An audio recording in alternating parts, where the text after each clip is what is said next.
中国肺炎微种菌的疫情长咧压，咱国内4个国际机场针对中国香港、澳门入境有镜头的旅客实施检测、鼓励采检。目前验38个人，有13个人是带流感病毒，无验到肺炎微种菌。那最近是有真侪人走药房要买日舒即排抗生素，不过药师工会表示，日舒是处方药啊，都爱拆药单才会使买。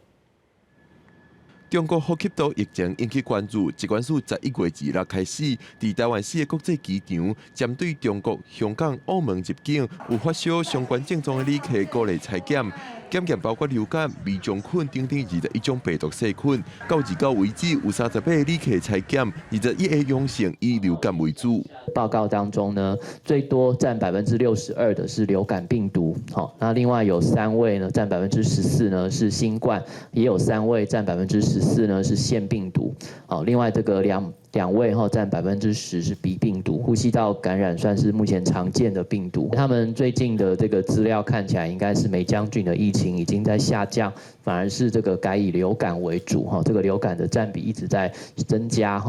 针对国内微种菌的疫情，医师表示，微种菌是定感染少年人的病毒，规年抗体拢有案例，有10%的患者会出现肺炎，症状相对较轻。现此时是国内极度流行阶段，药品也拢充足。医师另外也呼吁民众莫主动要求医师开抗生素，因为我们感冒正常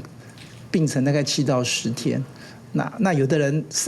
烧个2天，烧个3天，或咳嗽个2、3天，他就已经家长就受不了了，那就医生就会只好所有的可能性的药物就通通用下去。药物的使用确实一定会影响抗药性的情形，而且不只是梅将军本身，其他的细菌都影响。医师记咧，台湾1990年代有 A 群链球菌疫情，迄时大量使用红霉素抗生素，造成 A 群链球菌对于红霉素的抗药性达到90%以上。落尾疾管署禁止使用，2010年才降到10%。医师讲，感冒有一定的时间过程，提醒民众要相信第一线医师的判断，莫主动要求抗生素。记者郭文霞、桂林台北报道。